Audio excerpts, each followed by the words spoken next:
Okay, hi, happy 2025. It is January 2nd, and this is my updated office tour.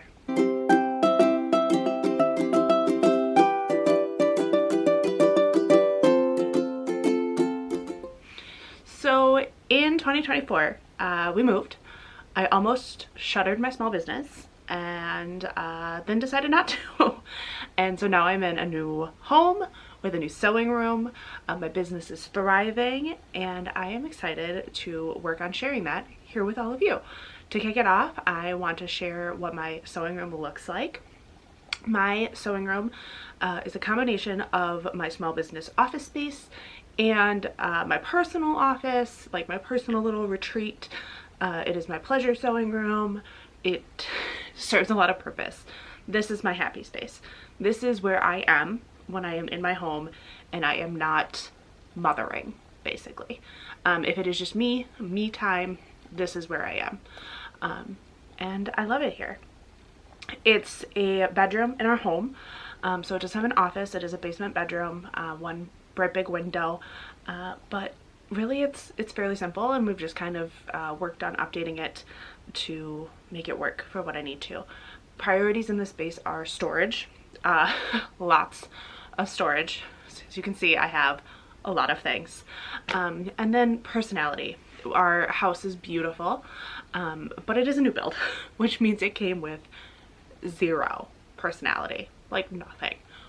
It was gray. The whole house was gray. The floors are gray, the counters are gray, the walls are gray, everything was gray. So my big priority in this space was color, but not overwhelmingly colored, if that makes sense.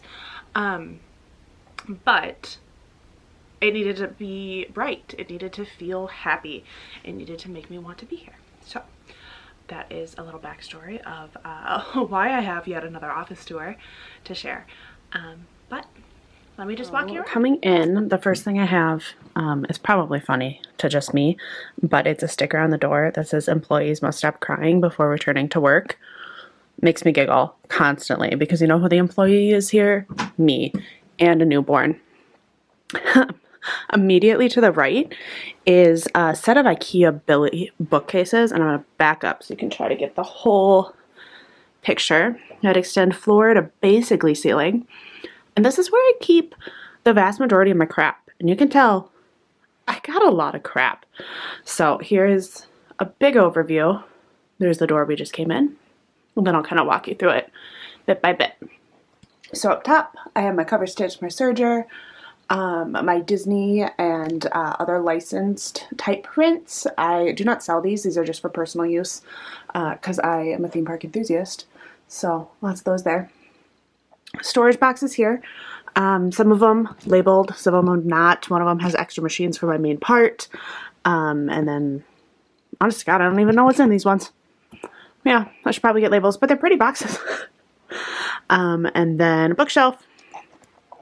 Sewing patterns. What are these? Oh, art gallery catalogs. My business receipts. Random papers, manuals and stuff. Things I need to put away. So this is my latest hardware order. These are all number 3 zippers, Sally Tomato. My labels, I like them in this clear jar because I can see when I'm getting low. My sample shelf of book sleeves. There's some Kindle, and mostly standard is what I keep on hand for sample sizes. And then all along the bottom here are my prints for my book sleeves. I have them kind of lined up like I'm in my own little craft store. Off to the side here, I have cutting mats and photography boards kind of tucked in the corner. And then this I was given a long time ago, just a little hook that I hang random stuff on. So it's shelf number 1. Shelf number 2, up top I have these bins from Amazon with little labels so I can try to remember what's in things. Serger cones, leathers, everything Tula Pink, some Rifle Paper Company holiday fat quarters. That one's empty. Good job, me. Some other random fabrics. A lot of these are custom prints. A lot of Baby Bee tucked in here. And then some other stuff I just keep for myself. This is how I organize my most used sewing patterns. I have these file holders, and then they're all in big manila envelopes. Much there. This is My main everything machine. I do have a main bag making machine, but this is my main everything else machine, a Bernina 480. I love her. And then let's see what's down here. Mostly snaps in here, different types of snaps. My main zipper stock for my pouches. Nail stuff, of course, jar made by my mom.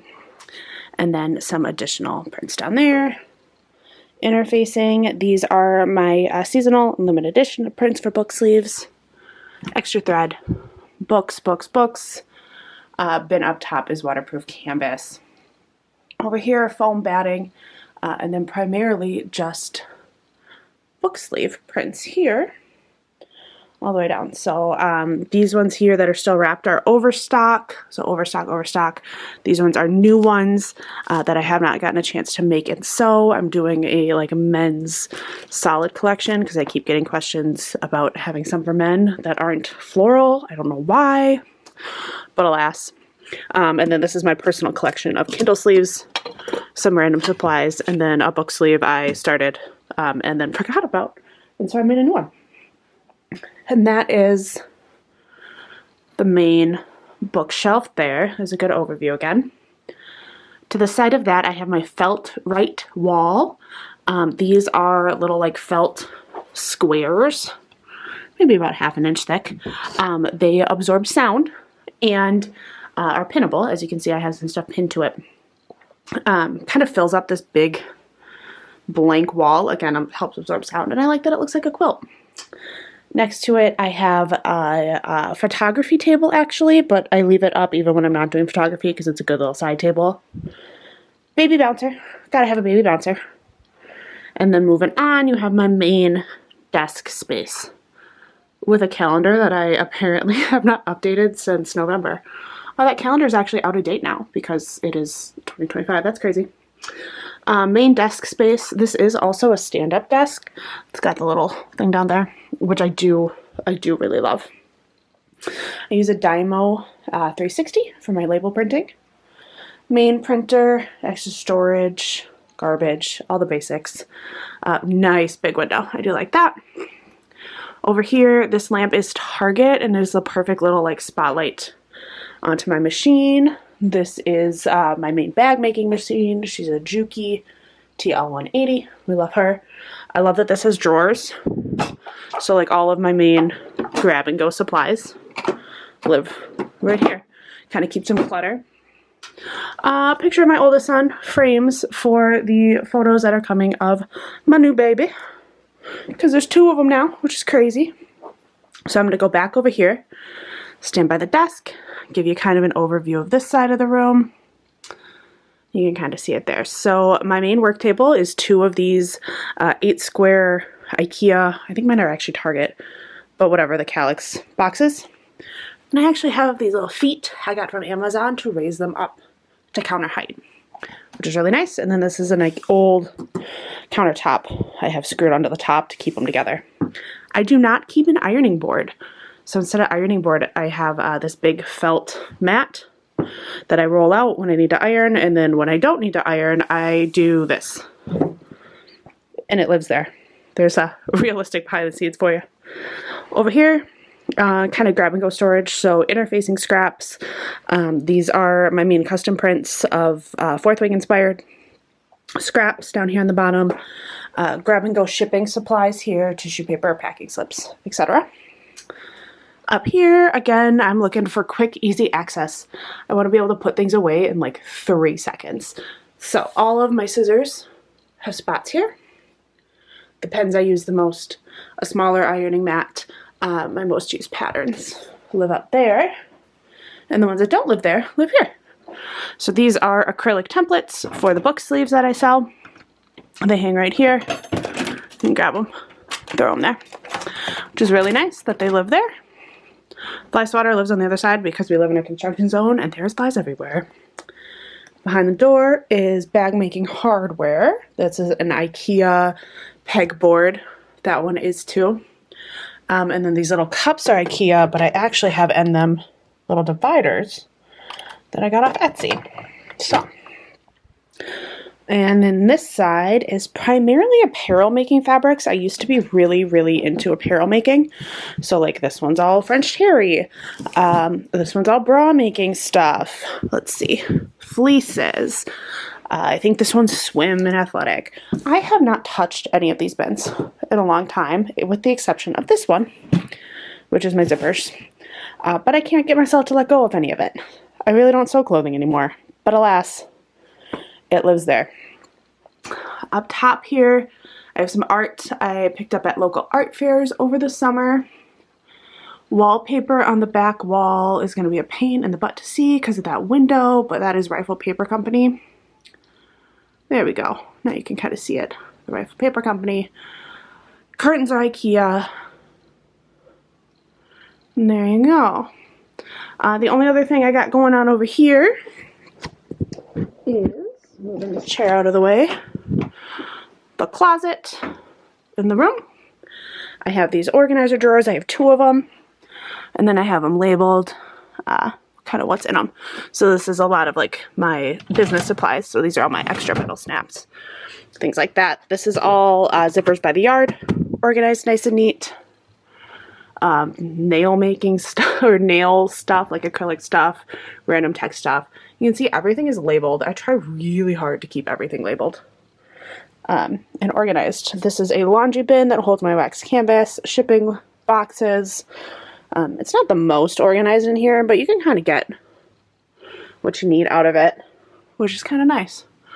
Back there, that is a bin of projects that have been in use for like 3 years that I haven't finished. Oops.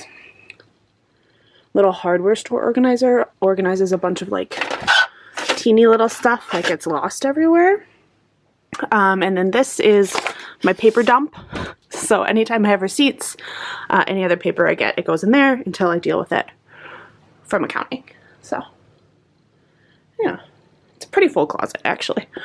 But that, flip you around one more time, is my sewing room.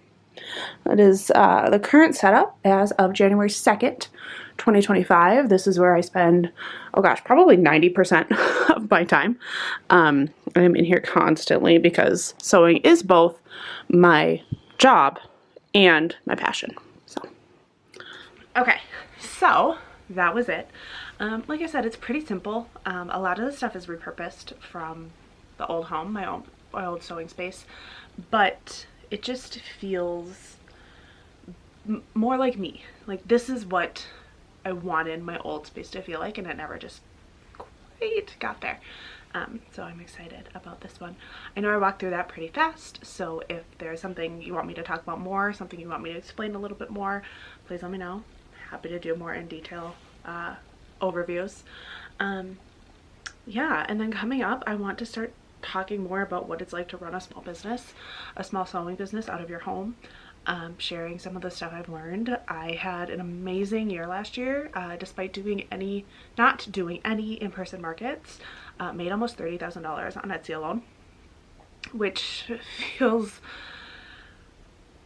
a little scary still sometimes, and a little overwhelming that it's a lot of responsibility, which sounds silly.